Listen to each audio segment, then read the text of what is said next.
Bonjour à tous. Voilà, aujourd'hui je compte faire une vidéo de mise au point par rapport à cette histoire qui fait du bruit, notamment dans la communauté, s'il faut afficher les voleurs ou pas. Donc on l'a vu, notre frère Philippe Simo a affiché des voleurs dans son entreprise. Et du coup j'avais fait une vidéo pour dire que c'était pas normal en fait de se retrouver affiché sur YouTube partout, soit disant qu'on a volé de l'argent. Et derrière, j'ai pu voir la plupart des commentaires, limite, c'était incendiaire. Moi, j'adore lire vos commentaires.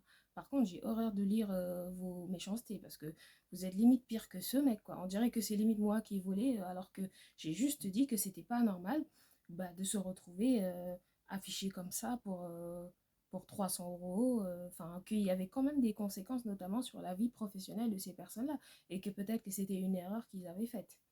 Et de ce que j'ai pu voir, limite défendre ces personnes-là, c'est cautionner le vol, alors que pas du tout, je ne cautionne absolument pas le vol. Moi, je suis contre le vol. J'en ai horreur. Et j'ai notamment vu des personnes qui m'ont limite accusé de n'avoir jamais été victime. Bah, je vous rassure, j'ai été victime de vol, d'escroquerie, mais c'est limite encore plus traumatisant pour moi parce qu'à l'époque, j'avais 20 ans, je pense, et que c'était vraiment la fin du monde pour moi à l'époque. Donc, je peux vous dire que ça peut avoir des conséquences catastrophiques sur la vie des gens. Donc, c'est pas comme Monsieur Philippe Simon qui doit avoir des millions dans son compte en banque et qui lui manque 300 euros. Moi, c'était pas du tout le cas. Moi, c'était carrément, c'était une somme énorme pour moi à ma petite échelle à l'époque. Voilà. Donc, je le répète, je ne cautionne absolument pas le vol. Je ne suis tout à fait pas d'accord avec le vol, mais c'est juste la manière de faire qui me pose problème. Voilà. Donc, les relations entre salariés et patrons sont vraiment ambiguës. Moi, je dis juste qu'il ne faut pas rentrer dans ce type de relation parce qu'on ne sait pas. Il y a des patrons, quand vous ne vous entendez pas bien avec, ils vous font la promesse de bousiller votre vie, de bousiller votre carrière. Donc moi, en voyant des vidéos comme ça, je suis plus penchée. Je me dis juste que ça peut ne pas vraiment être ce qui paraît être. Voilà. Enfin, on ne sait jamais. Peut-être que le monsieur, il s'est embrouillé avec ces personnes-là et que il leur a promis de foutre leur carrière à la poubelle, ce qu'il est en train de faire, quoi. Parce que moi, à l'époque des faits, j'avais des vidéos, il y avait des vidéos de ce jeune, par exemple, Flint, qui lui avait piqué 300 euros. Et lui, il avait fait une vidéo, il avait posté une vidéo en disant que non, qu'il n'avait pas qu'il n'avait pas l'intention de s'enfuir, qu'il a voulu appeler Philippe Simo, que sa maman aussi elle appelait et qu'il voulait faire une négociation, et que c'est Monsieur Philippe Simo qui était fermé à la négociation. Donc, faut prendre du recul. Voilà. Par contre, moi, avec Philippe Simo, j'ai aucun problème. Je suis totalement d'accord avec lui quand il s'agit d'afficher des personnes comme le monsieur là, comment il s'appelle encore? Franchement, son nom, il mérite même pas d'être retenu, mais je retiens Nassir, tout simplement parce que j'irai jamais dans un Nassir Exchange ou quoi que ce soit. Bref, j'ai pas envie de me faire arnaquer. Mais dans ce type de cas, c'est totalement bien ce qu'il a fait. Parce que je pense que ce mec, il vole du pognon juste pour être vu, mais il n'y a rien de pire pour ces personnes-là qui sont avides de notoriété d'être affiché, mais dans le mauvais sens. Donc moi, là-dessus, j'ai même été faire des recherches. J'ai vu que ce monsieur-là, il est sur la rue Mira à Paris. Et, il a son commerce. En gros, ça ressemble à un magasin de téléphonie, mais qui fait également de l'échange de monnaie, donc un bureau de change. Et il a aussi, sur société.com, on voit qu'il a aussi un autre mandat, comme quoi il a un salon de coiffure. Donc vraiment, la vie est belle pour ce mec, quoi. Il vole tout le monde, il monte des business, serial entrepreneur, serial voleur, ouais. Et il se permet de faire des fêtes de ouf, d'aller à Dubaï, fêter son mariage ou en mettre plein les vues à une copine. Mais enfin, c'est c'est vraiment le cliché type du gros voleur africain que tout le monde a en tête, quoi. Et c'est vraiment ce genre de personnes-là qu'il faut combattre parce que eux, ils mettent notre image, ils roulent notre image dans la boue, quoi. On passe pour des voleurs à cause de ce genre de personnages qui sont là à s'afficher derrière avec de l'argent qui n'est même pas le leur, quoi. Donc oui, là-dessus, je suis totalement d'accord avec lui, hein. S'il faut afficher des personnes, moi, voilà, je fais limite une vidéo pour parler de ce mec-là. Et tout ce que j'ai pas réussi à trouver, c'est ses coordonnées Facebook et tout ça. Mais si vous pouvez partager, partagez. Moi, ça me gênera pas d'y aller et de foutre le bordel sur son Facebook, hein. Mais le problème, c'est que moi, j'ai pas de preuves. Et quand j'ai pas de preuves, je peux pas m'attaquer à des gens. Tout comme vous, quand vous n'avez pas des preuves contre Nathalie Kaldjob, vous ne pouvez pas vraiment partir insulter d'autres personnes qui les défendent. Bon, bref, on est sur le, on est voilà sur le même niveau de conneries. Je pense qu'on fait tous des bêtises, mais bon voilà quoi. Mais c'est juste pour dire que des fois je suis d'accord avec lui, mais d'autres fois, voilà, il pêche un peu dans sa façon de faire.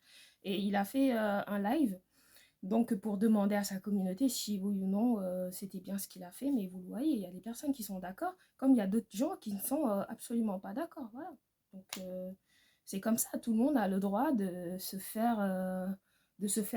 enfin, d'avoir son opinion. Voilà, c'est juste ça, je défends la libre opinion. Moi, j'ai le droit de me dire que c'est pas normal d'avoir son nom dans la boue pour 300 €. Voilà, c'est mon droit, enfin, ça n'engage que moi, c'est ma façon de penser. Par contre, quand il s'agit des personnes comme Nassir, là-dessus, c'est clair, je suis totalement d'accord avec vous, mais affichez-le. Si vous voulez même, je peux même mettre un poster devant chez moi, je peux l'afficher. Donnez-moi juste ses coordonnées, donnez-moi des preuves, je l'affiche partout. Juste pour vous dire, hein. Moi, ça, là-dessus, j'ai aucun problème, vraiment. Alors, et un autre sujet qui me fait rire aussi, c'est toutes ces personnes-là qui disent ouais, non, toi, t'as jamais pu être victime de vol. Le jour où tu seras victime de vol, tu comprendras tout à fait. Bah non. Excusez-moi, j'ai aussi été victime de vol. Par exemple, quand on parle de problèmes de terrain qui ont plusieurs propriétaires, bah moi, j'ai exactement eu le même cas.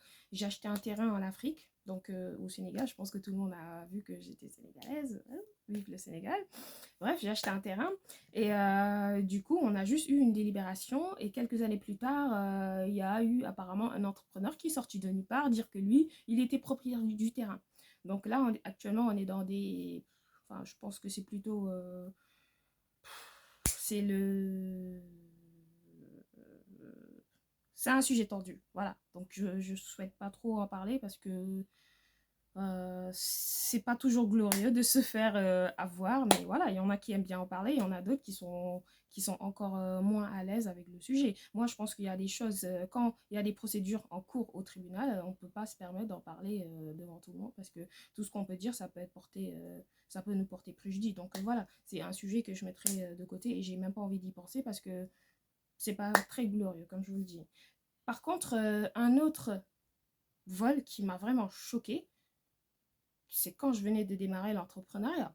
Donc à l'époque, je devais avoir 20 ou 21 ans. J'étais encore à l'école, donc en école d'ingénieur. Et du coup, bah non, je n'étais même pas encore en école d'ingénieur. Je pense que je faisais un DUT à l'époque. Et je vendais également sur eBay. Donc je vendais tout ce qui est extension de cheveux, des perruques, des tissages, bref, voilà, c'était mon kiff à l'époque. Et j'avais une cliente qui achetait tout le temps, tout le temps, tout le temps. Je pense qu'elle a dû acheter au moins 7 fois ou voire même 10 fois dans ma boutique, quoi. Et moi, à l'époque, ça ne m'a pas alerté, vous voyez, ça n'a pas fait cling dans ma tête, quoi. Je me disais, waouh, c'est super, ça dit qu'elle doit kiffer mes produits, c'est trop bien. Et un bon jour, je me réveille avec des blocages, des litiges sur PayPal. Mais vraiment, on voyait 150 €, moins 150, moins 200, moins 300, moins 150, moins 200, moins 300. Bref, la fille, tous les paiements qu'elle m'avait fait durant moins d'un an, elle a tout bloqué. Elle a ouvert des litiges, mais sur PayPal. À l'époque, eBay, tu vois, actuellement, eBay, les personnes, c'est eBay carrément qui gère le paiement des vendeurs. Alors qu'à l'époque, eBay laissait carrément les vendeurs, enfin, il fallait juste mettre son compte PayPal et le paiement du client, il arrivait directement sur votre compte PayPal. Donc eBay, il intervenait à aucun moment là-dessus, donc il ne touchait pas l'argent. L'argent ne passait pas par lui, il se permettait juste de vous facturer la commission. Maintenant, ça a changé et heureusement. Donc voilà, donc là, à l'époque, la dame, elle faisait un paiement PayPal qui passait directement sur mon compte PayPal. Et plusieurs mois plus tard, elle s'est mise à signaler des litiges. Mais c'était l'arnaque de ouf, quoi. Parce que quand elle faisait ses paiements, c'était au nom de son mec. Bon, soyons polis. Au nom de son mari ou de son conjoint, je n'en sais rien. Bref. Donc, c'était au nom d'une autre personne qui habitait avec elle parce que enfin, j'ai fait mes recherches et tout, je lui ai pourri la vie, je vous explique. Bref, c'était au nom de cette personne-là. Et un bon jour, cette personne-là, elle fait une opposition en disant que bah non, que c'était un homme qui voit pas pourquoi il aurait acheté des perruques, qu'il n'a rien à voir, que son compte a été piraté. Donc je me suis retrouvée avec des milliers d'euros bloqués sur PayPal et que je devais rembourser, quoi, parce que limite, mon compte, il était en négatif. J'étais mais vraiment choquée. Je vous explique pas la sensation que ça fait. Vous avez 20 ou 21 ans, vous venez de démarrer dans le commerce et vous subissez une arnaque de ce type, quoi. Vous vous dites, waouh. Et je vous dis que, mais c'est même pas ça qui m'a le plus choqué, mais c'est limite toute la peur que ça a engendré tout le long de ma vie, quoi. Parce que jusqu'à l'instant T, quand moi je fais une vente, que ce soit sur une plateforme Amazon ou que ce soit sur eBay ou que ce soit via mon site internet, dès que j'ai un client qui achète 3 fois, 4 fois, 5 fois, je flippe. Je vous le dis. Pour moi, un client fidèle, limite, j'ai du mal à l'imaginer. J'ai du mal à l'imaginer honnête. Dès que j'ai un client qui achète plusieurs fois, il y a mes alarmes qui se mettent à... Enfin voilà, ça clignote de partout dans ma tête et je me dis, waouh, waouh, waouh, waouh, quand est-ce qu'il va bloquer les paiements? Je vais... Ah là là, qu'est-ce qui va se passer? Bref.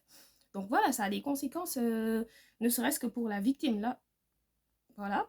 Et ensuite, d'un autre côté, c'est que même si cette personne-là, elle se dit que c'est pas grave ce qu'elle fait, bah si, c'est grave, c'est grave. Et il faut que ces genres de personnes payent. Donc bref, juste pour dire que moi aussi j'ai été victime de vol. Voilà. La honte de la victime alors qu'on ne doit pas avoir honte, mais bref. Et c'est vrai qu'à l'époque, j'ai réagi du tac au tac. Je suis partie bousiller carrément hein, tout le Facebook de cette personne-là. J'ai eu son WhatsApp, je l'appelais tous les jours, je la harcelais pour qu'elle me rembourse mes sous. Sur Facebook, je mettais des posts. Même sur Google tout court.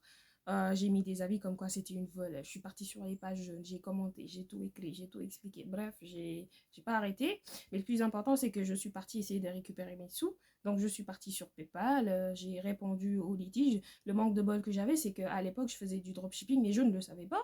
Donc, voilà, je faisais une moitié dropshipping. Quand j'avais le stock chez moi, bah, je l'expédiais directement. Donc, voilà, toutes ces commandes-là que j'avais expédiées directement depuis chez moi jusqu'à elle, ça passait. Mais toutes les autres commandes que j'avais fait expédier depuis mon fournisseur, bah, j'ai pas été remboursée. Donc voilà, j'ai perdu la moitié de ces sous-là. Mais j'étais bien contente de récupérer la moitié parce que c'était une arnaque, mais super bien ficelée, quoi. Et jusqu'à présent, je suis même choquée d'être tombée carrément dans le panneau parce que j'aurais dû dire, ce serait maintenant, j'aurais fait stop à partir de la 5e commande, quoi.